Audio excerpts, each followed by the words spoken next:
This is the audio voice reading of the Going Straight to Hell pilot screenplay, written by Albert Alston and Daryl Jackson. Story by Albert Alston. Okay, let's begin. Fade in. Los Angeles shipyard, nighttime. A thick marine layer rolls over a grimy, dimly lit shipyard. Shipping containers are stacked like a twisted maze.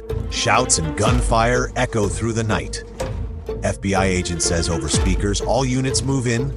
All assailants are armed and dangerous. Shoot to kill. Dozens of tactical FBI and CIA agents move in formation with laser sights scanning container doors. Helicopter spotlights sweep across the yard. Boots slam against gravel. Muffled orders, radio static, and distant screams blend into chaos. Los Angeles shipyard, nighttime. Gunfire rips through the last pockets of resistance. Cartel soldiers drop one by one. Screams echo between metal crates. Blood paints the gravel. Next scene, shipyard. Secured back room, nighttime. A heavy steel door stands at the back of the shipyard's main office, guarded until now. Inside, a lavishly decorated office. Velvet chairs, old tequila bottles, and a flickering desk lamp. Esteban, 38, powerfully built with a snake tattoo curling up his neck, paces the room. Platinum chains glow under his collar. His pistol rests on the desk beside him. He exhales cigar smoke, calm but listening. The door bursts open. A younger cartel soldier in his early 20s, bleeding from the arm, stumbles in breathless. Young cartel soldier says, "Panicked, Esteban, they killed everyone. It's just us. What are we gonna do?" Esteban doesn't flinch. He walks slowly to the desk, picks up his pistol. He stares at it, then cocks it. Esteban says calmly, "We do what men do." The door explodes open. FBI and CIA agents storm in. No words, gunfire erupts. Both Esteban and the soldier are shredded in a hail of bullets. Blood sprays the walls. The room falls silent. Shipyard, nighttime, continuous. Another body bag is zipped. Helicopter blades thunder overhead. The final chapter of the cartel written in blood. Next scene. Hell, Satan's office, timeless darkness. 7 cartel members sit, visibly confused and terrified in antique velvet chairs. The office is grand and gothic, like a courtroom sculpted from shadows and obsidian. Behind them stand 3 massive demons, 15 feet tall, black-skinned, armored, with ragged wings and eyes glowing like molten lava. At the head of a long obsidian desk sits Satan, draped in a silk black suit sipping from his infamous glass of ice water. His horns curl elegantly, his goatee trimmed to perfection. Satan says while slamming the glass on the desk, "Gentlemen, welcome to hell." The cartel members glance around nervously. One tries to stand, but a demon's claw gently rests on his shoulder, and he sits back down, shaking. Satan says, "First time being dead, huh? Don't worry, it's usually a shock. Let's get you processed." He presses a button. The book of death on the side of the desk creaks open, releasing a hiss of black smoke that slithers like a serpent. A demon steps forward and unfurls a long chain of soul tags, each glowing with ancient symbols. The air hums with dark energy. Satan says, "Before we get to your torture assignments, let's take a look at what earned you front row seats in my office." Hell, holographic flame screen, moments later. A massive screen of swirling fire appears behind Satan's desk. The flames twist into moving images, a grotesque slideshow of sins, screaming victims, children in cages, money exchanges soaked in blood, men forced into shipping containers, women weeping in the dark. Esteban, mid-30s, panicked and sweaty, jolts to his feet. Esteban says, "This can't be real. This is not real." Satan says, leaning forward, deadly calm, "Oh, it's real. You're here. And down here, everything is permanent." He stands. The demons behind the men step forward in unison, wings stretching with dreadful grace. Satan says, "Let me explain how this works. You're not all going to the same place. Some of you have earned specialties." The soul tags glow brighter. Satan says, "Some of you will be fed to Jezebel's sermon walls. Some of you, you're headed to the Lake of Fire Freight Division. Columbus runs a tight ship, literally." One demon presses a burning soul tag against a cartel member's chest. The man says, screaming, "What is that?" What is that? What is that? Satan says, your new resume, permanent position, no paid time off. The Book of Death turns a page on its own. A low, guttural groan echoes through the chamber. Satan says, next soul. Hell, transport chamber. Moments later, the cartel members are now shackled together by rusted iron chains looped around their necks. A door of molten stone thuds open with a tremor. Demon guards push them forward. Cartel member number 2 says, where are they taking us? Demon guard says, voice like sandpaper, to orientation. They pass a pit of flames where damned souls are dipped headfirst, then pulled out by their feet. The fire clings to them like living worms. Esteban says, panicking, this ain't right. This ain't right. A cloaked soul runs in from a side corridor, shaking uncontrollably. Cloaked soul says, don't let them tag you. Don't let them see your name. Suddenly, a bone whip flashes, slicing through the cloaked soul's neck. He vanishes instantly. No blood, no body, just silence. Demon guard says, you run here, you vanish. This is not Earth. The cartel members fall silent.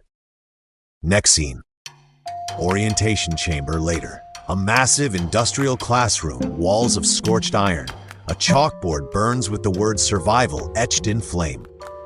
A demon instructor, easily 12 feet tall, hollow-eyed, with claws for fingers, steps up to a raised platform. Demon instructor says, welcome to orientation. This ain't motivational. This is informational. He begins pacing, clawed feet scraping sparks on the floor. Demon instructor says, you will die constantly here, sometimes twice a day, maybe more. Pain is the only calendar. Behind him is a large wall map labeled the Metropolis of Hell. Sectors marked: Ashfall Heights, Torment Flats, Deadlight District, Fire Lane, Gore Hollow, the Iron Spine, Furnace Square, Noose Valley. Demon instructor says, this is your new world. There are cities, streets, burning schools, torture theaters, black markets for human screams. He unrolls a scroll, fire snakes around the edges. Demon instructor says, Esteban, Gore Hollow, Rodrigo, Ashfall Heights, Cortez, Furnace Square. Each name is met with a flash of pain as the soul tag tightens. Demon instructor says, disrespect Satan, violate the laws of the flame, and your soul will be erased from every realm. That's the final death. You don't even get to suffer, you just vanish. Demon instructor says, grinning, any questions?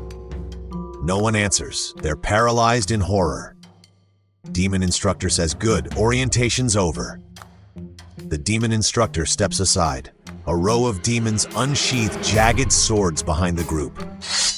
In a flash of howling, blood-slicked chaos, the cartel members are slaughtered where they stand. Their souls ripped from their bodies like wet cloth. Next scene. Metropolis of Hell, aerial shot, moments later. The souls respawn in their assigned locations, wide-eyed and confused. We sweep over the burning industrial layered nightmare of Hell's sprawling metropolis. Streets of ash, towers made of bone, rivers of lava, crowds of moaning, wandering souls. Narrator says, Hell isn't just punishment, it's a fully functioning system. A twisted world with no escape, where each sin has its own district and every torment is tailored.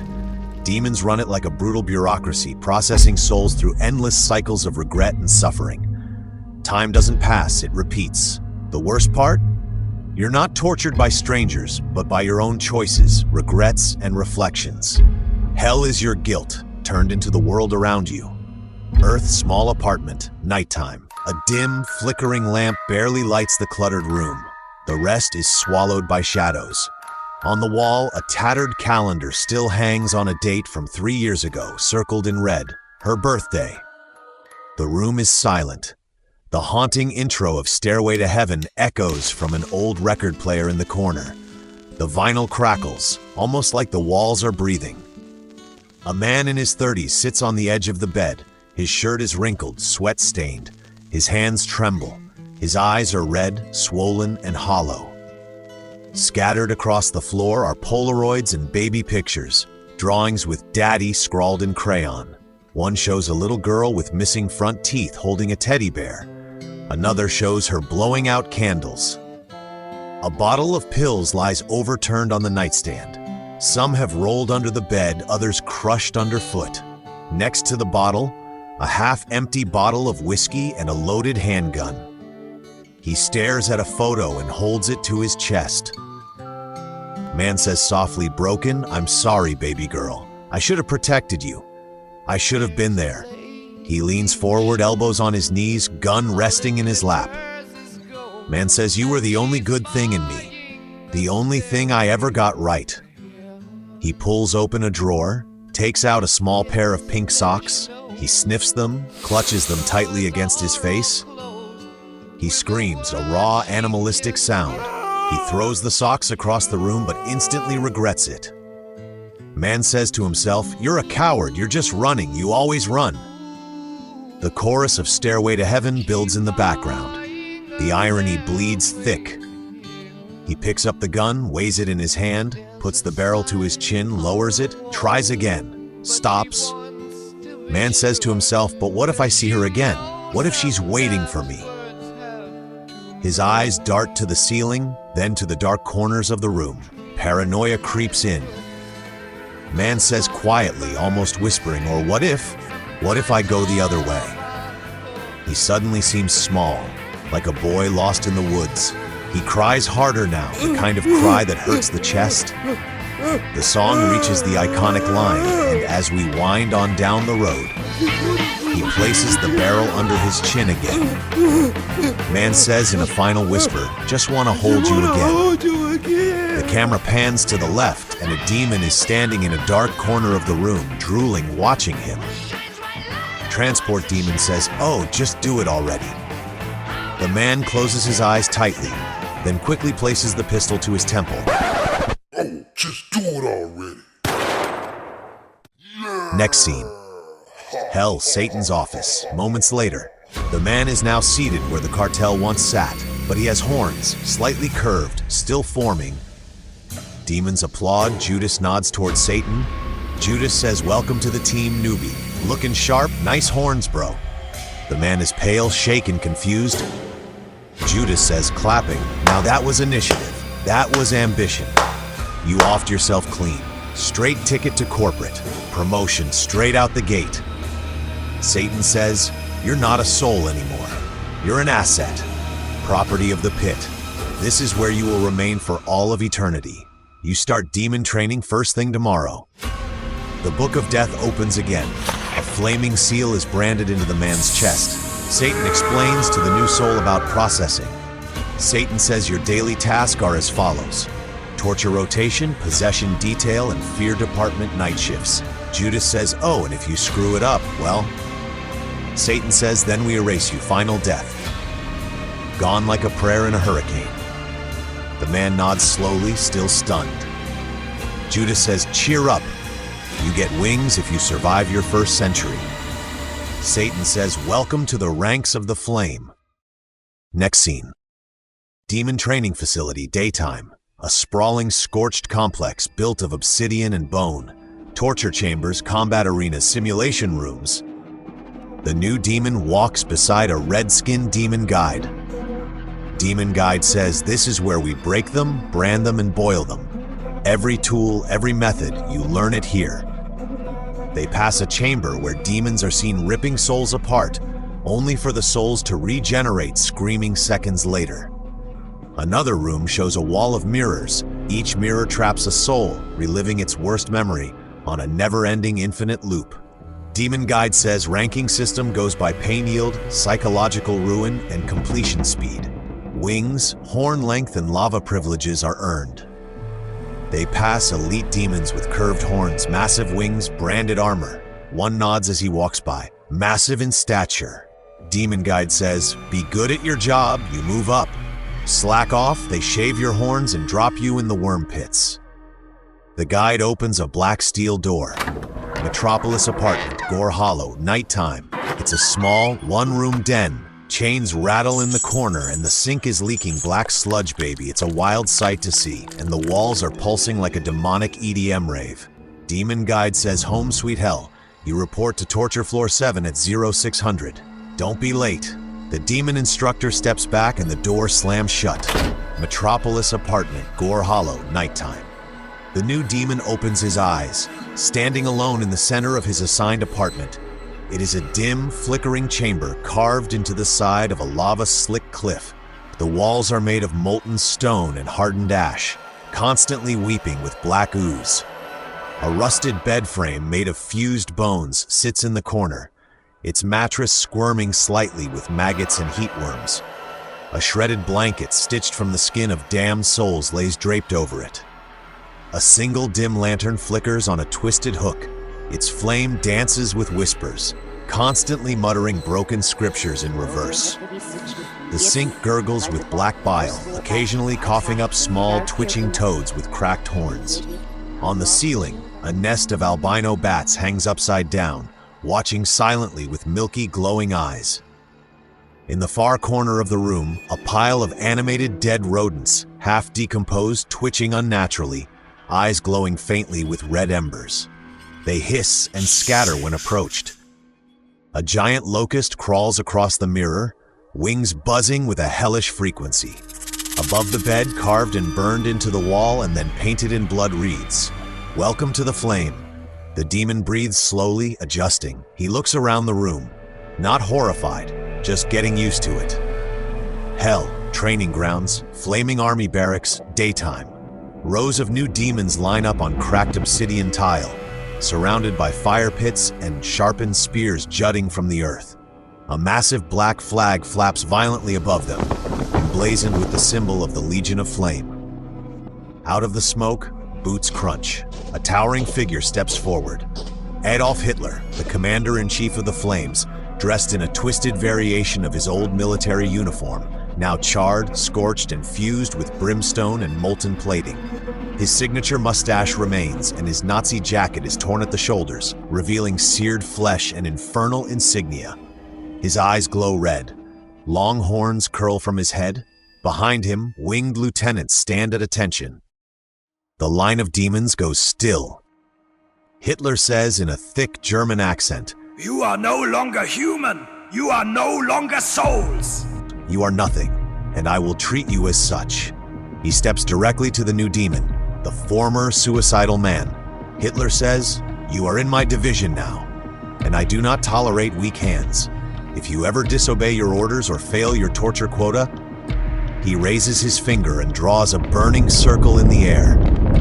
Hitler says, "I will erase you myself. No pain, no name, nothing."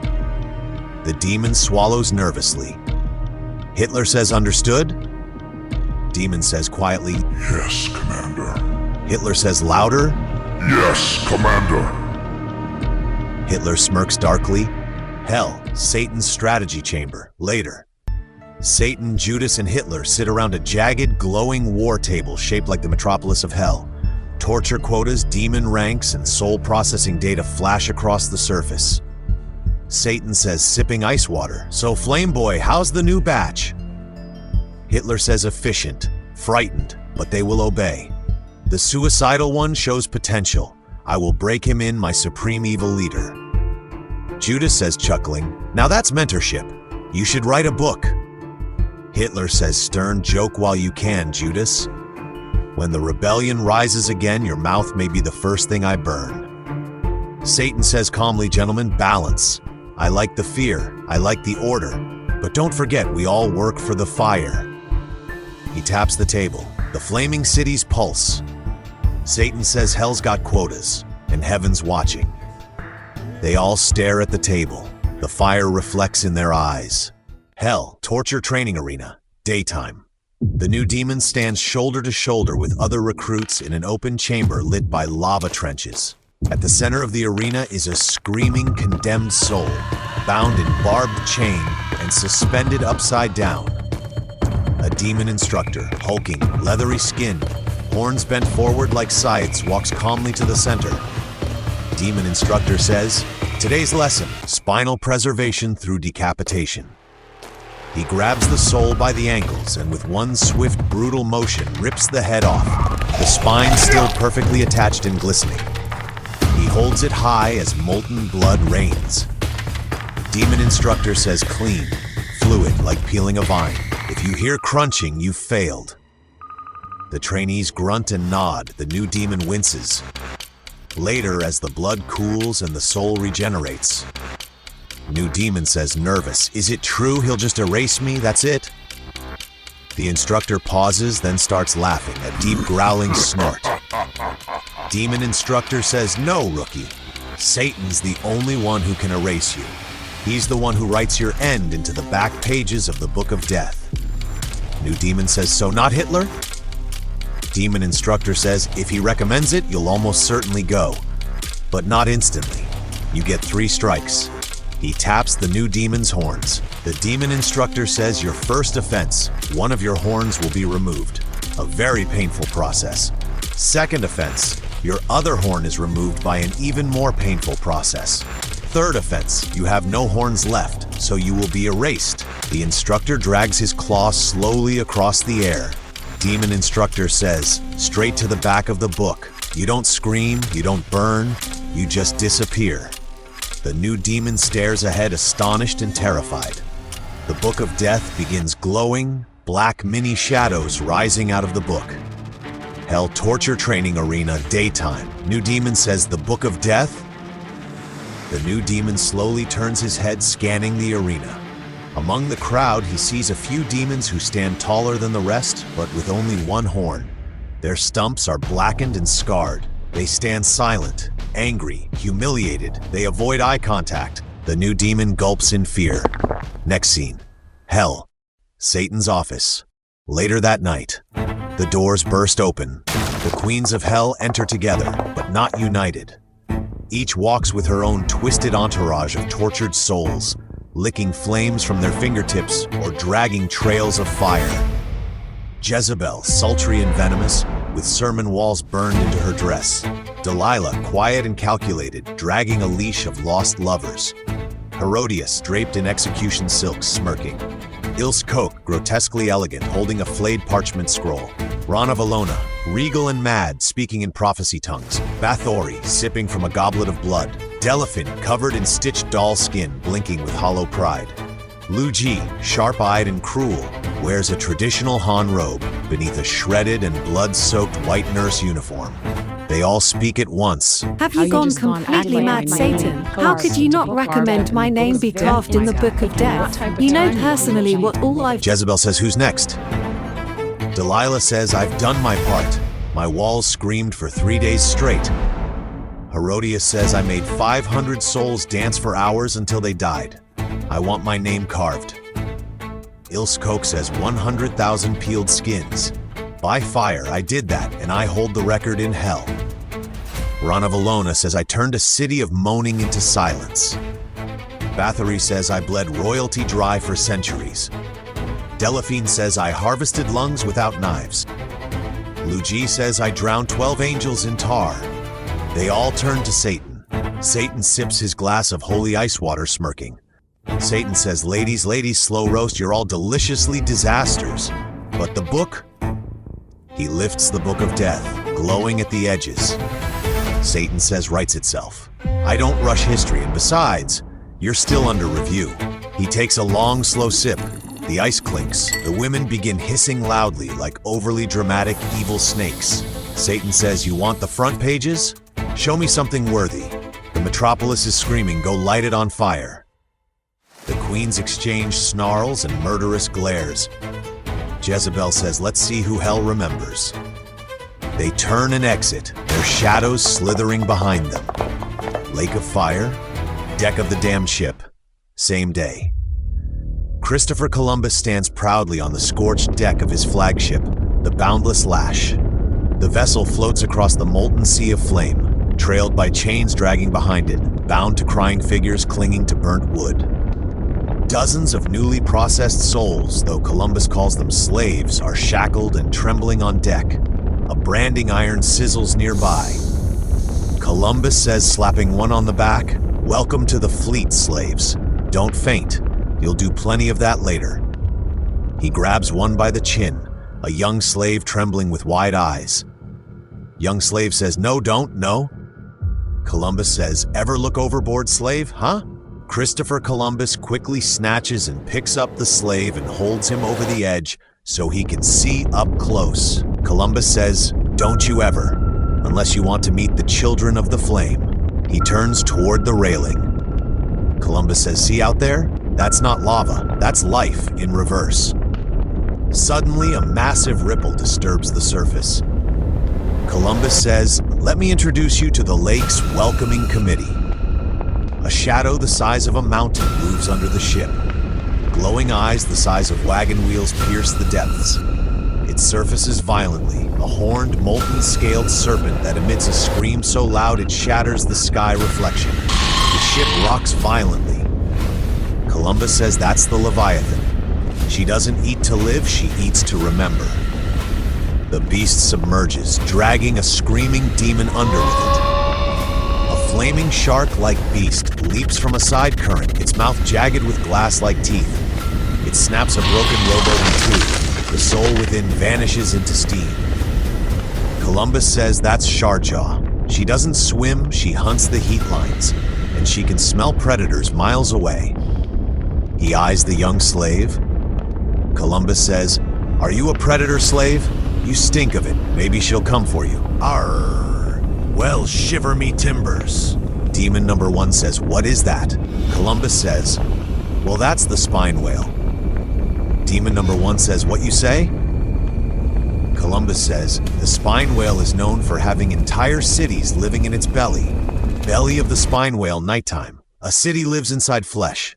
The rib cage of the massive Leviathan curves overhead like cathedral arches. Molten mist hovers. Souls roam narrow paths built from hardened bile and bone. At the center of a small plaza stands the blind prophet. Ragged, hollow-eyed, charred robes clinging to his bony frame. He preaches from atop a pulsing mound of cartilage. Blind prophet says, "And no marvel, for Satan himself is transformed into an angel of light." 2 Corinthians 11:14. Blind prophet says, "You think belief alone will save you? Even the devils believe and tremble." James 2:19. The damned moan. They hate his sermons, but something binds them to listen. A nearby soul shouts, "You're preaching in the belly of a whale." Soul number 2 says, "You're inside a beast, not the world." The blind prophet cups his ear, confused. Blind prophet says, "Why y'all keep saying I'm in the world? I know I'm in the world. We are all in the world. Get your life right before it's too late. We are blessed to be out here breathing this nice and cool air. Do you not feel this breeze? Thank God for the trees blocking the sun." Soul number 1 says, No. There is no sun in here, man. We in the wind. Blind prophet says, "Yeah, that's what I said, the world." He goes right back to preaching, completely unaware. Blind prophet says, "Heed the truth, even if it burns your soul. For the greatest deceiver wears light like a crown." Souls whisper among themselves, shaking their heads. Nearby, part of the whale's flesh pulses ominously. Something massive turns in the depths of the Leviathan. Next scene.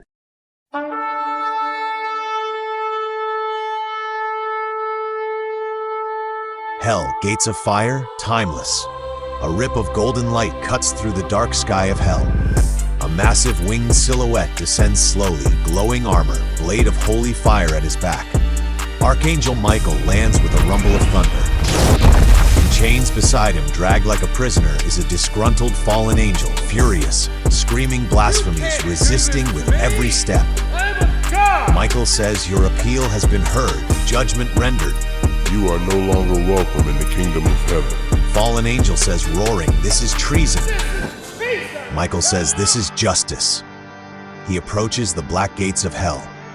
Demons peek from behind columns, visibly shaken by Michael's presence. Oh, watch out, that's Michael. His divine radiance blinds some, hissing, they scatter into corners. The gates creak open. Satan says off-screen, grinning, Well, look who brought me a delivery." Hell, Satan's office, continuous. Satan sits at his desk, tapping his nearly empty glass of ice water as Michael enters, escorting a bound fallen angel with glowing shackles. Michael says, "By order of the highest, this one is yours." Satan says, amused, "You always bring the best gifts." Michael eyes the half-melted ice, then raises an eyebrow. With a smooth motion, Michael raises his hand and materializes a glowing crystal pitcher filled with ice-cold holy water. The air shimmers as he pours it into Satan's glass. The water crackles faintly on contact with the infernal air. Michael says, smirking, "Don't forget who fills your glass." He makes the pitcher vanish into golden vapor and turns smoothly to exit, his radiant armor gleaming. As Michael exits through a shimmering portal, Satan scowls and picks up the newly filled glass. Satan says, muttering resentful, "One day I'm turning this into wine just to spite him."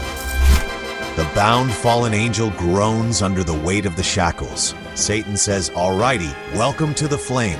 Let's get you processed. Let's remove that halo and get you some fresh horns. You got souls to torture." Satan walks back to his desk, swirling the glowing water in the glass. Next scene. Hell, Demon Cafeteria, nighttime. The room is a grotesque mess of bone benches and cauldron-cooked sludge. Tormented souls serve food while demons grunt and argue. You can go to heaven, that's what you can. Yeah, well, bless you. Don't be blessing me. Rip your face off. Judas sits at a table alone, picking at a tray of scorched bread and charred wine. Two demons, Grick, horned and foul-tempered, and Valor, six-eyed and smug, stomp over, staring down at him. Grick says, slamming tray down, "Look who's eating like he ain't the reason we're all down here." Valor says, disgusted, "Judas the golden goose, or should I say the silver goose." Judas doesn't look up. He casually tosses a crust of bread at Grick's chest. Judas says, 30 coins, sweetheart. Keep the currency accurate. Inflation doesn't reach the pit. Grick snarls and knocks the table over. The tray clatters. Everyone watches. Judas says, "I sold hope. What did you do? Eat children, burn cities, so basic." Valor says, "No, we kill, we torment, we build kingdoms of pain. You kissed holiness and spit on eternity." Judas says, smiling again, "Now if you'll excuse me, I've got a lunch date with Despair. And frankly, he's got better table manners than you." He strolls off, leaving the two demons stunned. Hell, Hall of Whispers, dimly lit. A flickering corridor of molten mirrors and echoing walls. Demons roam, exchanging secrets like currency. Herodias, regal and venomous, walks gracefully alongside a slippery, sharp-tongued demon named Vulgrix. Vulgrix says, low voice, "You got the souls screaming with that last execution. What's next?" Herodias says, sly smile, "I've started a little conversation. A small little red lie. They say up there they found ice." Vulgrix freezes, eyes widening. Vulgrix says, "Ice, as in cold water frozen solid?" Vulgrix takes a deep breath as he gulps an imaginary drink. Herodias says, chuckling darkly, "A luxury so rare down here, they'll riot just to believe it exists. I told a few thirsty souls one made it to heaven and found a frozen lake, sipped it like fine wine." Vulgrix says, "They'll go mad. They'll claw through each other for a chance at it." Herodias says, whispering good, "Let chaos be my scroll. I mean, really, why isn't my name in that damn book already? Maybe now Satan will see who the true queen is." As they pass, whispers begin to spread like wildfire behind them. Demons off-screen whisper, "Ice, he said he saw it. Ice, someone found ice. No, it was a lake, frozen." Herodias walks on, head held high, pleased as the infection of false hope spreads. Demon number 1 says, "It's been centuries since I've had a glass of ice water." Demon number 2 says, "I will kill everyone down here for a chance to drink that ice water." Demon number 1 visualizes himself swimming on his back, melting a frozen block of ice because of the heat generating off of his body. Hell, HPN Studio Nightmare broadcast set. The set looks like a demonic parody of CNN, molten news desk, charred teleprompters, and screens flickering with surveillance of tormented souls. A flaming HPN logo spins behind Judas, dressed in a crimson suit with serpent skin lapels. He grins at the camera with media-trained malice. Judas says slick and sarcastic, "Breaking news, damned and damneder. No, there is no ice in hell." Cut to B-roll footage of parched souls clawing at cave walls, screaming, "Where's the ice? Where's the ice? Where's the ice?" Judas says, mock concern, I know some of you heard it from a supposed to be credible source. Some gossip-glazed queen with nothing but time and a need to matter. The camera slowly zooms in. Judas says you're in hell. We don't do ice, you get lava lattes. But water that freezes, that's above your pay grade. Judas leans in closer to the camera. Judas says, so sit back, breathe in that sulfur, and stop believing these fairy tales. Hell, Satan's office, nighttime. The walls flicker with hellfire glow. Massive surveillance monitors line the back of the room, showing split screens of chaos unfolding across hell, riots, screams, demons wrestling over rumors, and entire sectors of damned souls clawing at the ground. Satan lounges in his obsidian chair, one leg crossed over the other, sipping a perfectly chilled glass of ice water. The glass sweats in the heat. The ice cubes clink delicately. On screen, a group of damned souls fight over a drop of water someone claimed to have seen. Soul number 1 says hoarse and hysterical, I saw it, I swear it was a cube, solid white and frozen. Soul number 2 says you lying, ain't no damn ice in hell. Soul number 3 says, I'll rip your tongue out if you don't tell me where you saw it. Satan says, chuckling while watching, it's amazing what hope does to the desperate. A few rumors and suddenly everyone's a believer. Reminds me of the good times on Earth. Satan swirls the glass casually. The camera zooms in on the ice. It clinks again. Satan says to the screen, what's the matter? Didn't anyone read the fine print? No refreshments in the afterlife. He lifts a small remote and switches screens. On another monitor, a group of demons argue in a break room. One of them swears he saw Herodias with a cooler last week. Demon number 1 says, I'm telling you, she had a red and white Coleman, like from Earth. She opened it and smiled. Demon number 2 says, you've been sniffing sulfur fumes again? Satan says while sipping, oh Herodias, always good for morale. He sets the glass down next to a mini fridge with a glowing cross on it. On the fridge it reads, property of Satan. Touch it and die twice. The divine edge, the threshold between heaven and hell. Timeless. A shimmering barrier separates heaven's radiance from the abyss of hell. The chasm below glows with crimson fire and shadowed screams. Gabriel stands at the threshold, still, glowing, wings slightly extended. Beside him stands Sariel, another angel, cloaked in white flame. Sariel says, you've been staring into the pit for hours. What soul pulls your gaze? Gabriel doesn't respond right away. His eyes glisten, not with tears, but memory. Gabriel says, her name is Amara. When she was 7, she used to pray under a torn blanket in a one-room apartment. Many days Amara would cry out for her mom to stop hitting her for no reason. She would cry herself to sleep asking where is daddy in her dreams. I whispered to her once, just once.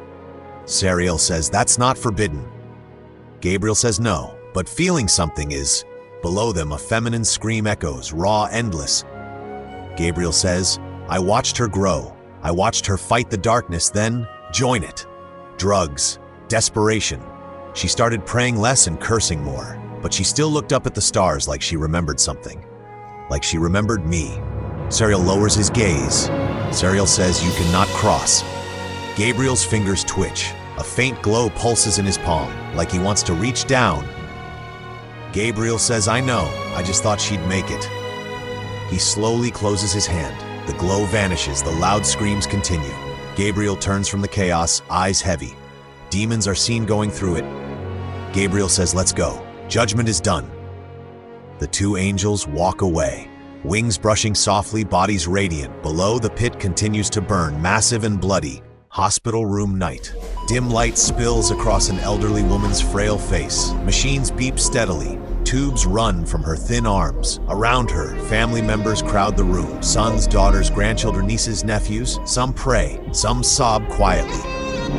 Grandson says, whispering teary-eyed, come on, Grandma, please hold on. Daughter says, teary-eyed, praying, Father God, receive her with grace. Let her walk into your arms. In the corner, cloaked in shadows, a demon leans against the wall, grinning. His eyes flicker like burning coal. He watches with quiet hunger, drooling at the mouth. On the opposite side, bathed in a soft golden glow, an archangel stands tall, wings folded, eyes gentle, hands clasped before him. Grandma says softly, peacefully, "Y'all don't cry now. I'm ready to go home." The machine says. The flatline fills the room. Grief erupts, wailing, tears. A nurse enters but freezes, eyes wide as if sensing the shift in the air. The angel steps forward and takes Grandma's spirit by the hand, her younger radiant form, and they vanish into a pillar of light. Flash to heaven. Gates of glory, a blinding white light dissolves into warm hues of gold and soft pastel blues. Rolling meadows shimmer with dew like liquid diamonds. Roads of crystal glass stretch endlessly across flowered hills. Ethereal trees hum a celestial harmony. Even the air seems to sing, gentle voices whispering love in every breeze. Grandma Mable, now youthful again, glowing in a flawless white dress spun from stardust and prayer, steps through a thin veil of light. Her eyes widen, her lips part, trembling. Grandma says breathless, "Lord, is this heaven?" A pause, then in the distance. Voice number one says off screen, Mable Ann, is that you?" Two radiant souls, little girls in spirit, elderly in wisdom, run toward her across the golden road. These are Loretta and Betty Jean, her childhood best friends, now shimmering with divine light. Loretta says, "You finally made it, girl. Mable Ann, baby, you ain't seen nothing yet." Betty Jean says, "Girl, this is just the welcome mat. Wait till you see your garden. It blooms every morning to your favorite hymns." Loretta says, "And the rivers? Ain't no water on earth that pure." Loretta says again, "Feels like satin running through your fingers." Betty Jean says, "And don't worry about no paperwork. The in-processing goes quick with Jesus. He handles it himself." Loretta says, "Girl, Jesus handled my processing faster than a SR-71 Blackbird." Grandma laughs, fuller and freer than ever before. Her laugh carries on the wind like a healing hymn. Suddenly, behind her, two figures approach, her mother and father, their arms wide open, smiling through tears of glory. Mother says, "Welcome home, baby." Father says, "We've missed you, my little dumpling." Behind them, children run. Cousins wave from a hill, and a faithful old dog bounds up to her, tail wagging with joy, then he nuzzles her leg. Grandma drops to her knees. Grandma says, "Oh, Bingo, I missed you." The dog barks with joy. Grandma's overwhelmed with joy. Grandma says, "Oh, Lord, you sure do know how to throw a welcome party." As she steps past the gates, a blinding swell of light engulfs her. Cut to white. Heavenly Observation Tower, daytime. A tower made entirely of translucent crystal floats, high above Earth. Its dome glows like 1,000 halos. Inside, angelic scribes, radiant beings with feather-quilled pens, sit in circular formation. Each robe is laced with words from the Book of Life. The curved walls of the dome shimmer with live scenes from Earth, a full 360-degree divine surveillance. Suddenly, one screen glows brighter. A baptism ceremony begins on Earth. As the priest submerges the person's head into water, a shockwave of golden light blasts from the dome ceiling like sonar, echoing across heaven. Heavenly chain reaction. Gabriel's trumpet cabinet hums, low and powerful. The dove vault bursts open. A flock of divine doves shoot out, swirling above the Earth's atmosphere in glowing spirals. A water angel, translucent, fluid, and winged, dives through the clouds, invisible to human eyes. It blends into the baptismal water and blesses it with a drop from the river of life. As this occurs, a name writes itself across the Book of Life in flowing light, letters dancing like fireflies. Thousands of butterflies fly together in unison. Then 3 massive chimes echo from the heavenly bell tower. Far above, Jesus watches from his golden balcony. He smiles softly, sipping from a white mug that reads, "My Father runs the universe." Jesus says another one found the way. Jesus' office, daytime. The most peaceful room in the cosmos. Walls are lined with ancient scrolls, maps of shifting galaxies, and stained glass windows replaying scenes of kindness from Earth. Jesus, radiant and smiling, sits behind a celestial oak desk. Across from him, Grandma Mable sits humbly in awe. Jesus says, heaven isn't just clouds and harps, Mable. He leans forward with a wink, casual but commanding. Jesus says, we got mountains that sing, lakes that glow with memory, animals that speak truth, and cities that float on joy. Oh, and you're gonna love the Fruit District. In the next scene, rows of healthy trees with the best-looking fruit ever seen to one's eye. Heaven Fruit District under a vine-laced tree, daytime. Miss Mable stands beneath a wide fruit tree. A glowing fig pulses gently on its branch. As she reaches for it, a bali mina flutters down and lands on her shoulder. Its feathers shimmer with soft blue fire. Bali mina says softly, musical, almost like a lullaby. This fig tastes like Sunday mornings, Mable. Remember the hymn, His Eye is on the Sparrow? Miss Mable says, gasps, Lord have mercy. I used to hum that while ironing Daddy's shirts. I bet you Daddy can hear me singing it now. Jesus says, smiling nearby, heaven hears everything, Mable, even hums you forgot you ever made. A cedar waxwing flutters onto a cherry tree. As it eats, it speaks without moving its beak, like its thoughts are pouring into the air. Cedar waxwing says, these cherries taste like forgiveness, the kind you gave your sister before she asked for it. Miss Mable says, tearing up, that was a hard one, but yes, I gave it anyway. Jesus says, and now it blossoms here. Every act of love bears fruit, literally. A mischievous Eclectus parrot drops a slice of papaya into her palm, then winks. Eclectus parrot says, careful now. That papaya brings up your first kiss. You might blush all over again. Miss Mable says, laughing, ooh, stop playing. That wasn't even my husband. Birds chuckle, not with sound, but with the rustling of feathers, like laughter made of wind. Jesus says, you see, Mable, the Fruit District isn't just about flavor, it's about memory, healing. Grandma says, Fruit District? Jesus says, yep, mangoes never rot, and the grapes, they heal sadness. Just then, an administrative angel glides in, holding a staggering stack of papers, some glowing, some sparkling, a few sprouting feathers. Angel says, blessings from your Father, all pending your signature, Almighty King of Kings. Jesus says, chuckling, all right, time to get to work. He rolls up his radiant sleeves. Every signature disappears in a puff of golden glitter. Down on Earth, a child's tumor vanishes. A war zone suddenly comes to cease fire. A construction man is saved by an angel. A prayer is answered in a bedroom no one saw. Jesus pauses mid-signature. He waves a hand over a glowing stained glass window. It changes. The scene shows the hospital room on Earth simultaneously. A child lies in a hospital bed hooked to machines. Family members sob and pray. Nurses hustle. Doctors shout. In heaven, Mabel's hand trembles. Miss Mable says, is that baby dying?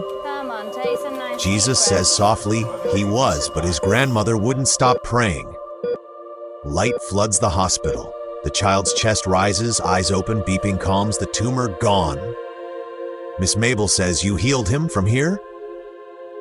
Jesus says, I do many things from here, but I never work alone. Faith is the door, love is the key. He places a golden scroll into Mabel's hands.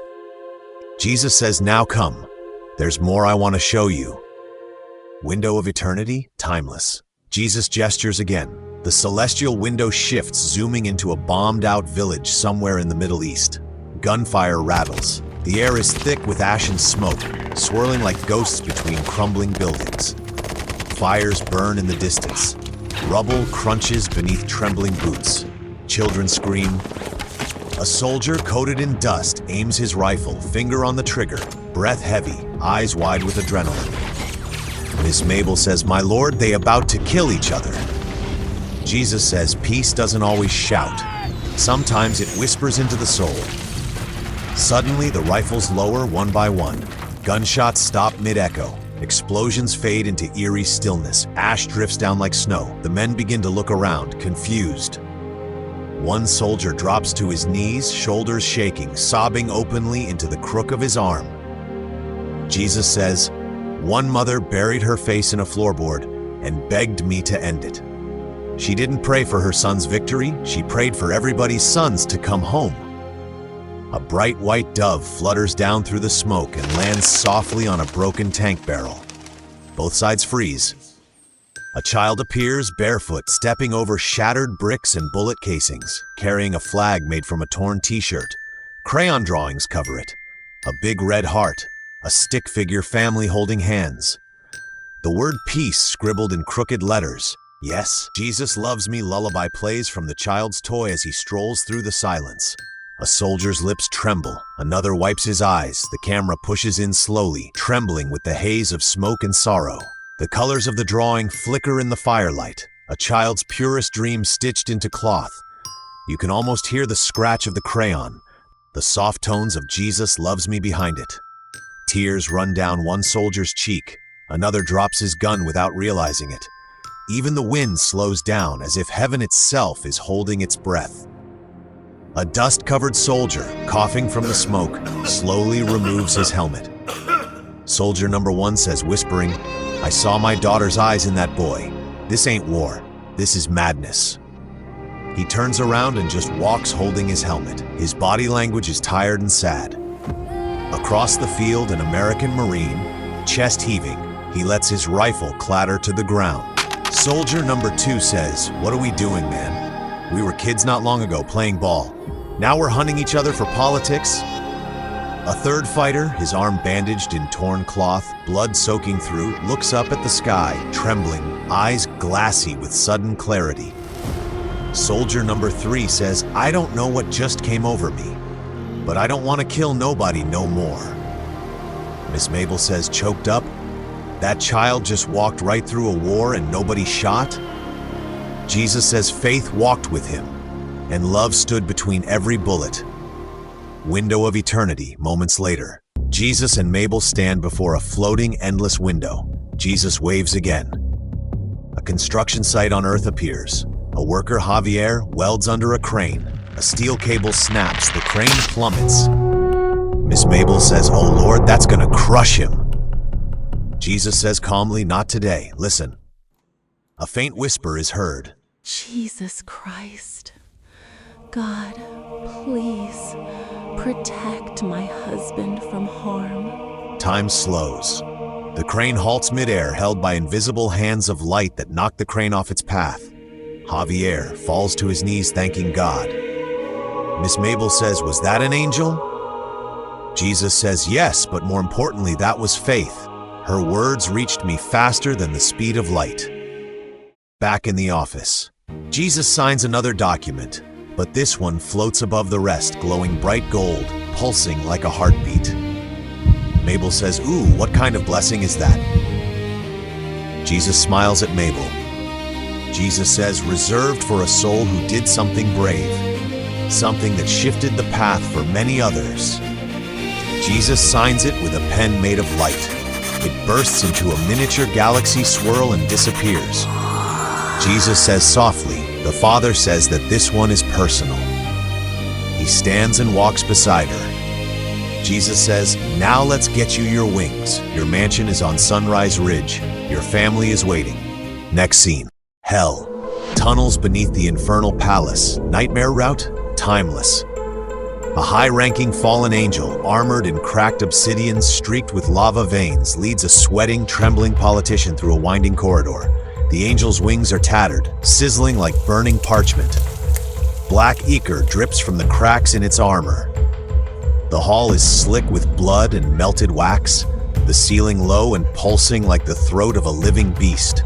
Bones, some human, some dinosaur bones, and some regular animal bones line the path, glowing from within with a dim inner fire. The politician struggles to keep his balance, slipping slightly on the oozing floor. Politician says, panicking, breath short, Where are we going?" Fallen angel says, low and steady, "To meet your kind." Politician says, "To meet my kind." Fallen angel says, "You always knew how to send others to fight your battles, soldiers, voters. You had poor folks begging for scraps while you cashed checks and shook hands soaked in blood. I'm taking you to the arena where one of your victims is waiting. A veteran. He died poor, while you lived fat off promises you never meant. Today he fights with a stop sign. You know, the kind you ignored when you ran over every soul that trusted you. Hell, tunnels beneath the Infernal Palace, nightmare route. Timeless continued. Fiery sparks spray across the scene as Gorax, hulking, horned and shirtless, grinds the edge of a stop sign against a stone wheel. I'm gonna kill him good. The red octagon spins in his hands, metal hissing as the edge becomes a razor-sharp blade. Gorax grins, teeth like chipped tombstones. Yellow and green ooze drools out of his mouth. Politician says, wait, hold on. This is a mistake. I don't belong in some arena. I was important. I fought for the people. Fallen Angel says, you served yourself. And in hell, the bill always comes due. Hope you're good at dodging. Gorax swings that stop sign like he's still defending a war zone. And in this war, you are the threat. The politician starts to backpedal, but the demon's stare freezes him in place. Jody got your girl. As they walk, the hallway itself groans, bulging inward like it's breathing or digesting. Far off, a deep demonic choir hums beneath the screams, like hell is singing in reverse. Suddenly, a new sound, a metallic screech of chains dragging. The politician flinches. They turn a corner. The corridor opens into a grotesque chamber of judgment. Souls becoming what they worshipped. Marble-like thrones are carved from human teeth, charred money and cracked vanity mirrors. A soul sits strapped to a golden throne, now fused with a giant dollar sign impaled through his skull. He claws at his face as molten gold leaks into his eyes, blinding him over and over. His screams are muted by coins forced into his mouth. Another soul, once a pop idol or influencer, sits grotesquely altered. Their face melted into a permanent silicone smile, plastic sheen stretching over cracked skin. Dozens of camera lenses grow from their chest like tumors.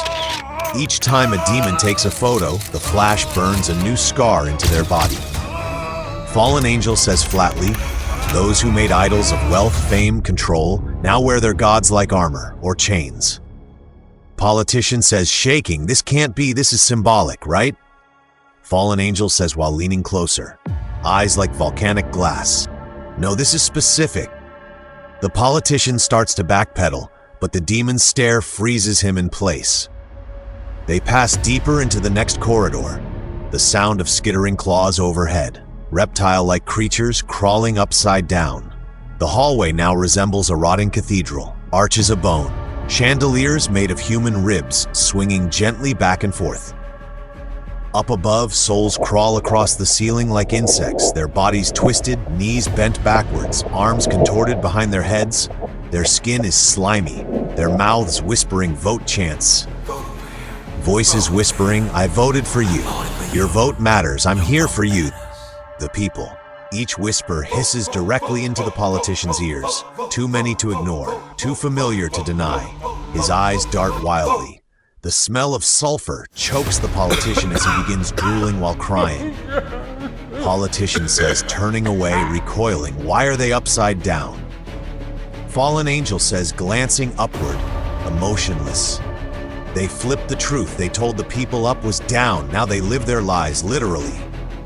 A soul drops from the ceiling like a spider, only to be yanked back up by a leash that resembles a spider web that burns into the flesh as it tightens. The demon motions again. They descend down a staircase of scorched tongues, each one twitching underfoot. Demons sinking into the floor, screaming regrets. The next chamber resembles a pit of melted asphalt, the floor bubbling like tar in a fever dream. The heat warps the air like a mirage. A dozen souls are sinking slowly, half submerged in the floor, melting into it. Their mouths bubble as they scream. A teacher soaked in ink claws upward. Teacher says, wailing, I didn't mean to teach them that. I just followed the curriculum. I swear. Next to her, a pastor still wearing a cracked white collar sobs uncontrollably. Pastor says they said, soften the word, make it modern. I didn't know it would cost this much. The floor pulls at them with invisible gravity. One soul vanishes entirely beneath the surface, just a soft plop, then silence. Politician says, tears in his eyes, is there no one to pull them out? Fallen Angel says, that's what you were supposed to do. Now walk. His deep, strong voice echoes. The politician looks down at his shoes. They're already sinking slightly into the tar. The politician says, wait, what's going on? The politician screams for help as he sinks into the tar. Evil laughs echo in the background. The politician is almost under the tar, and the fallen angel picks him up and tells him. Fallen Angel says, no, Mr. Politician, no. Even though I would love to see you sink in the tar, Gorax is waiting for you. HPN Studio, Hell's Propaganda Network, continuous. A red haze pulses behind the newsroom set, built of scorched marble and coiling serpents. The HPN logo flickers behind a smoldering anchor desk, carved from a screaming face frozen in magma. Judas Iscariot sits behind it, immaculate. His serpent scale tie shimmers. His smile is a razor blade dipped in charm. Judas says, smiling on air, good evening, sulfur sniffers. I'm Judas Iscariot. Our top story tonight, a red carpet welcome for Hell's newest legislative leech. Judas clicks a remote. Behind him, a fiery screen ignites, revealing the politician being marched down the corridor. Judas says this one's a real gem. He kissed babies, shook hands, and sold every soul a lie that he touched. Promised healthcare, gave heartbreak. He promised change. The only change this politician made was turning hope into headlines and headlines into hush money. The camera cuts to footage of the politician watching souls melt into floors. He tries to curl up in the corner. Judas says, and now, oh now he's crying in a corner because the temperature doesn't match his thermostat settings. He laughs, adjusting his collar. His cufflinks are gold coins with Caesar's face screaming on them. Judas says, but don't worry, the fallen angel that dragged him down, I personally want a front row seat to his next campaign stop. A screen behind him displays Hell's Gladiator Arena, evening. Digital graphic shows a demon gladiator named Gorax sharpening a stop sign. Judas says, and who's training him? A demon that used to be his campaign manager. Poetry is alive and well, my friends. He lifts a betting slip made of skin, shows it to the camera. Judas says, I got 30 shekels on Gorax. Bet responsibly or don't. It's hell. What are they gonna do? Charge interest? The camera zooms in. His pupils flicker into burning contracts. Judas says, stay tuned or don't, you'll still burn. This is HPN, where the truth always hurts. Flames take over the screen.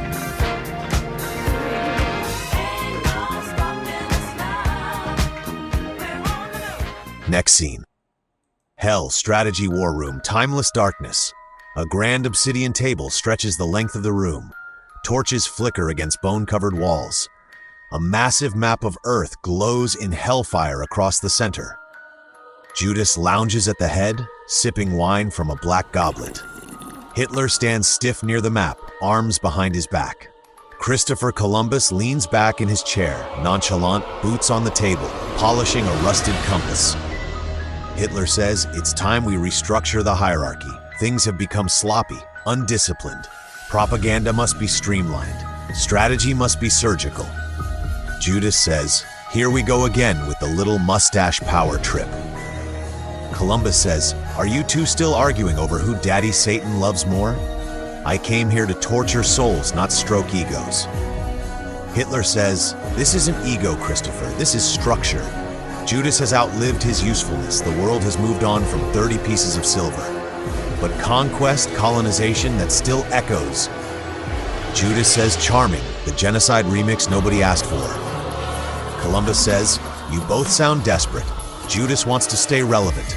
Hitler wants a promotion. And Satan's upstairs sipping ice water, laughing at both of you. Next scene, Satan's office, timeless. Satan says, smirking, indeed I am, and I'm enjoying every minute, gentlemen. Ice water goes. Next scene. Hitler says, you brag like a pirate with daddy issues. Columbus says, no, Adolf, I'm a god in chains. And they still call it Columbus Day, even with blood under every letter. Judas says, so what do you want? What, a parade in hell? Columbus says, no, I want control. I want the screams to harmonize. I want them branded with my seal crawling through my infernos. Because fear is not enough. I want worship. and the slaves, they give it freely. Hitler says, you sound more insane than me. I love it. The age of whispers is over. We need discipline, we need fear, we need order. Judas says, please, I sell hell to the world daily. You'd still be pacing your furnace room without me. Hitler says, you joke, but I was promised rank. I command fear, you command press releases. Columbus says, and yet here you are whining like a court jester. Maybe Satan likes watching you squirm. I know I do. Judas says, say what you want, sailor boy, but when the spotlight hits, they chant my name in fear, not yours. Columbus says, I don't want your spot. I create obedience, not with words, but with heat. Ask the souls in Bay 7, still marching in circles with no feet. Hitler says, this is why you belong above him. You understand structure. Judas says, structure? You're a failed painter with control issues. Don't act like you built anything more than a bad mustache and a body count. Columbus says, fear fades, but branding, that's forever. Judas says, you keep them in line. Cute. I make them question reality. That's art. Hitler says, Satan doesn't want art, he wants results. Columbus says, then tell him to pick me the slave master. He raises his chalice. The fire behind him flares, not in worship, but recognition. Hell, the Chamber of Whispers, nighttime.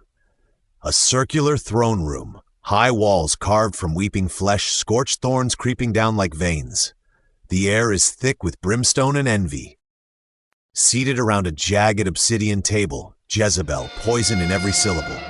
Delilah, seduction incarnate, wearing a dress made of the regrets of men. Elizabeth Bathory, bloodlust with manners, sipping from a glass with fresh blood on her lips.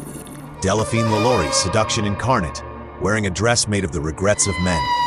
Ilse Koch and Rana Valona, each one cloaked in a different cruelty. Lu Ji, timeless and terrifying, sipping a chalice of snake blood. Jezebel says, voice low, slow, deliberate, Herodias, ugh, the heifer with frost on her lips. She dares whisper the word ice as if it won't melt on her tongue. Delilah says she dreams of a throne above us. Delphine says, but dreams don't wake up. Here they rot. Elizabeth Bathory says, let her dream. I want to see hope in her eyes when we rip her jaw off and sew it shut with heat worms. Lu Ji says, she will not be in the book of death. Lu screams like a little spoiled girl. Not before me, not before any of us! Jezebel says, I'd rather tear the book from Satan's desk and eat every page.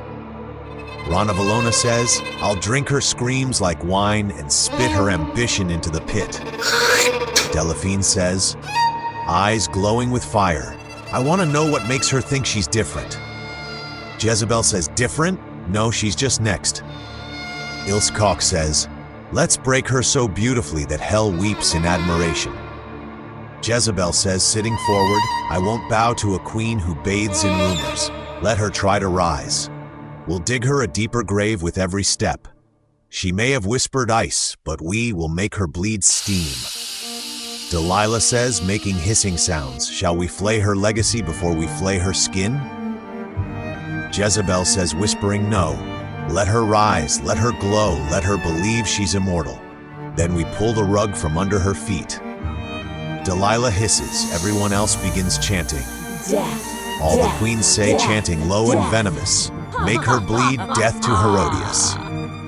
The flame of the pact ignites at the table's center, a blood-red fire dancing in the shape of Herodias' face, then collapsing into dust. The walls whisper her name one last time, then silence. Church altar, nighttime. Rain pounds the shattered windows, thunder rolls. Elias Mercer, in his 50s, kneels alone at the altar, torn clothes, bleeding side. His gun lies nearby. Elias says, he whispers, if you're real, I'm listening. The world freezes. The candle flames freeze mid-flicker. Even the rain outside hangs in the air like glass. Then a soft glow forms behind Elias. Then a subtle ripple of shadow from the opposite side. Two beings appear in the pews on either side of the aisle. Raziel, a radiant angel in pure white armor, wings folded, voice like distant thunder and gentle rain. Tharn, a smooth-talking demon in a pinstripe suit with ember-glowing eyes, swirling a goblet of boiling black liquid. Tharn says while smirking, well, Elias Mercer, decorated, broken, and bleeding in a church. What a delicious cliche. Raziel says, silence Tharn. He called to heaven. Tharn says, and hell answered too. That's the deal. Free will. We all get a say. Elias says while rising slowly, what are you? Raziel says, I am Raziel, sent to guard and to guide. Tharn says, grinning, and I'm Tharn, sent to whisper and maybe shove, depending on your vibe. Elias says, I didn't ask for either of you. Tharn says, you bled for a sign. This is it, buddy. Raziel says, a decision must be made, not for others, for yourself. Tharn says, leaning forward, you're on the edge, Elias. You've done some things that squeal in the dark when you sleep. Tharn leans closer and smells Elias. Tharn says, you're ripe. Raziel says, but your heart still glows, even beneath the weight. Tharn says to Elias, come on. This isn't about good or evil. It's about honesty. You know you're too dirty for heaven. Elias says while growling, I did what I had to do to survive. Raziel says, but survival is not righteousness. Mercy is the breath of the divine. Tharn says, don't listen to Halo Boy, think about it. Heaven's got rules, cold white robes, choir practice. Tharn says, and the parties, they are definitely boring. Raziel says, and yet he knelt wounded and asking for light. Elias says to both, so what now? I pick a side now? And that's it? Tharn says, oh no, you already picked. We're just here to collect. Raziel says, unless you reclaim your choice. Tell us, who are you now? Elias says, you want me to beg? Tharn says, that'd be fun. Raziel says, no, just speak, your soul is watching. A moment of silence. Elias says to Tharn, you ever lost a child? Piano instrumental plays here with dramatic tones. Tharn says, blinking as his smirk fades, no, I take them. Elias says to Raziel, you ever seen your brothers die screaming? Raziel says, I stood beside every one of them, silent, weeping. Elias says, then you know, I did my best. Tharn says, can't you see your best isn't good enough for the book? Raziel says, stepping forward, but it might be enough for heaven. Elias says, breath trembling, I don't want revenge. I don't want excuses. I just want peace. Tharn says, I want to throw up. Raziel says gently, then peace is what you shall find. Light breaks through the ceiling. Tharn flinches, shielding his eyes. Tharn says, fine, take him, but I'll be waiting when he slips again. Raziel says to Tharn, you won't have the chance. Tharn says, hey Elias, I will toast you some fresh marshmallows. Come on home. Tharn's finger lights up with fire as he begins eating a toasted marshmallow. Elias collapses to his knees. A warm light wraps around him. Next scene. Hell's basement level.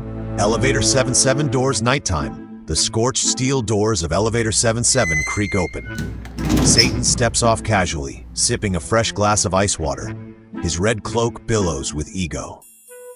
Satan says, muttering while looking up, one of these days, I'm gonna show that holy old man who really runs the cosmos.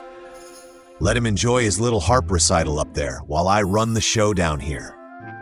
He steps off of the elevator and makes a smug right turn down the Blackstone corridor. From the left, Jim Jones stumbles into frame, sweaty and frantic, led by curiosity and dread. Jim Jones says, what is this? Where's he coming from? He glances at the elevator just before the doors begin to close. Jim Jones says, panicked, wait, hold on. He lunges forward, barely slipping between the closing doors. Elevator 77, glass shaft ascending. The elevator hums upward, smooth and divine. Jim pants, confused, then stunned. The dark stone walls fade from dark to a bright light, revealing heaven. Jim Jones says softly, What is this? Outside, heaven opens like a dream. Families picnicking on clouds, laughter echoing across celestial gardens. Waterfalls cascading upward. Butterflies the size of eagles swirl in perfect flight patterns. Elderly angels teach children to sing notes that bend the light. Buildings made of crystal and light shine with names of the righteous. Jim Jones says, whispering in awe, I led people away from this. He presses his hand against the glass. His eyes become teary. Jim Jones says, "I told them we were going to the promised land." The elevator passes through a golden choir. The voices are so pure they pass through bone and soul. He clutches his chest, overwhelmed. Jim Jones says, crying, "They trusted me, dear God. They trusted me." Looking disoriented, heaven, Jesus' office, daytime. The golden elevator doors part. Jim Jones steps out, stunned by the stillness. Walls made of light, books float midair. A desk formed from pure gold and scripture sits ahead. Behind it, Jesus Christ, calm and eternal. Beside him stand Archangel Michael and Gabriel, radiant and unreadable, ready for war. Jim Jones says, voice cracking, "Is this heaven?" Jesus says, "Welcome, Jim. I've been expecting you." "Yes, Jim, and no. This is my office, and you are not invited to stay. But I granted you one moment of clarity before you go." Jim Jones says, confused, stepping forward, "But I preached your name. I sacrificed everything. I gave my blood and theirs. I led them to the promised land." Jesus says, "You led them away from me." Jim Jones says, "But I believed. Wasn't that enough?" Jesus says, "You believed in control, not salvation. My word never called for mass suicide." Michael says, "Justice must be fulfilled. The book of life carries no loopholes." Jim Jones says, "But I was certain, Jesus, I was so sure." Gabriel says, "You were sure of yourself, not of heaven." Suddenly, the elevator behind Jim opens again. Satan steps out, ice cubes clinking in a crystal glass, red Kool-Aid swirling inside. Satan says, mocking, "Wow, this is awkward." He sips loudly while he eyes Jim. Satan says, "Well, did they drink the Kool-Aid?" Jim covers his face with his hands in shame. Jim Jones says softly, "They trusted me." Satan says, "Yeah, and now they're roasting marshmallows on their regrets. Come on." Turns to Jesus. Satan says, "I'll personally escort this one down. Wouldn't want Jimmy breaking a horn." Michael says, "You always overstep, Satan." Satan says while bowing, "And you overglow, shall we?" Jesus says, "Your time is limited, Satan." Satan says, "So is the ice in this Kool-Aid." He winks, finishes his drink, slaps Jim on the back. Satan says, "Let's take the express elevator. I even made you a playlist." The elevator doors close. Next scene. Elevator 777, glass shaft descending. The doors seal shut. The shaft begins its slow descent back down to hell. Suddenly, the elevator speakers crackle to life. A gospel hymn plays slow and haunting. Song plays, "He's got the whole world in his hands." The hymn echoes through the glass tube like a lullaby from heaven itself. Jim Jones says, utterly broken, sobbing, "They got the real punch. They got the real punch." He collapses to his knees, bawling like a newborn, grief pouring from every breath. Outside the glass, heavenly visions fade. Children ride golden glowing lions, laughter trailing like stardust. Kids run across shimmering water, a soft, ominous light glowing from beneath. Toys made of radiant light orbit them like planets in play. Satan, calm as ever, grins ear to ear, sipping his bottomless red Kool-Aid with flair. Satan says, raising his glass, "Yup, but mine's spiked." Jim Jones says, shaking, voice cracking, "I thought I was saving them." Satan says, smirking, "Oh, cheer up, Jimmy, you did. You saved them a first-class seat down here. Next stop, the Eternal Refill Zone." Next scene. The Eternal Refill Room, nighttime. The elevator stops, a heavy clang as the doors slide open. Music plays, death decline, useless sacrifice, brutal death metal, thrash metal. A circle of demonic Kool-Aid monsters appear, all grotesque, muscled-up versions of the smiling pitcher mascot, twisted by hell. The purple demon grins with cracked teeth and presses Jim's head back. Thick, steaming purple liquid pours slow and syrupy from his jagged spout, flooding Jim's throat until it leaks from his eyes and nose. The red demon towers, cracked with veins of fire, molten glass arms. Inside, it sloshes a glowing red lava like Kool-Aid that bubbles violently with jagged black shards swirling in it, with actual spikes of obsidian and bone. The yellow demon glows like a radioactive sun. He pours corrosive yellow Kool-Aid straight onto Jim's chest. It eats through his ribs like acid, exposing his heart, which still tries to beat through the pain. A green demon spits out rotted green liquid crawling with acidic mold. This green liquid causes tongue blisters, and mushrooms sprout from the throat, choking him. Their arms are massive and pitcher-shaped but jagged. Their smiles are long dead. Their eyes glow like furnaces. The demons torture Jim Jones by forcing hot lava down his throat. The purple demon lunges, wrapping one glassy fist around Jim's neck as the elevator opens. The others join in, each grabbing a limb and lifting him off the ground like a sacrificial lamb. Jim Jones says, crying, "Help, somebody help me." Purple Demon says, low and guttural, "This cup is the blood of a new covenant. You served us lies, now drink it. Here is some grape for the great pretender."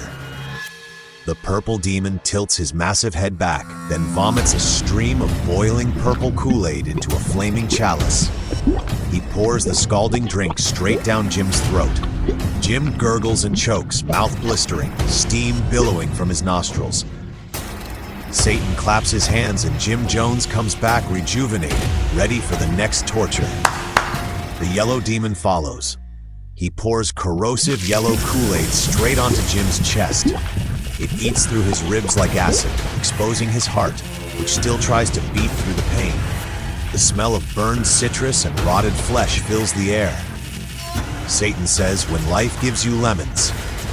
The look on Satan's face suggests the audience already knows the rest of the phrase. Satan claps his hands, and Jim Jones comes back rejuvenated, ready for the next torture. The green demon oozes over to Jim, leaking moss and slime. He forces Jim's jaw open and pours in a chunky, rotted green liquid crawling with acidic mold. As Jim gags, his tongue blisters and mushrooms sprout from his throat, choking him. Satan claps his hands, and Jim Jones comes back rejuvenated, ready for the next torture. Satan says with a devilish grin, "Now this is entertainment." The red demon scoffs and tilts his burning glass body forward. Lava red Kool-Aid erupts from his spout like a fire hydrant, but it is laced with twisted glass and molten nails. Red Demon says, "Flames flaring, we're going home. Home is peace. Sip slow, preacher. This flavor's called spiked punch." Judas says, stepping in with eyes twinkling with sarcasm, "Well now, I haven't seen a communion go this wrong since the Last Supper." Jim screams in agony. Judas says, "At least back then no one screamed during the wine tasting." Satan says, chuckling and raising his Kool-Aid glass, "Different Messiah, same menu. Betrayal always comes with a drink." The red demon begins pouring scalding punch down Jim's throat like napalm. His stomach swells, veins glowing red from within before bursting. Jim Jones' body explodes all over the TV screen.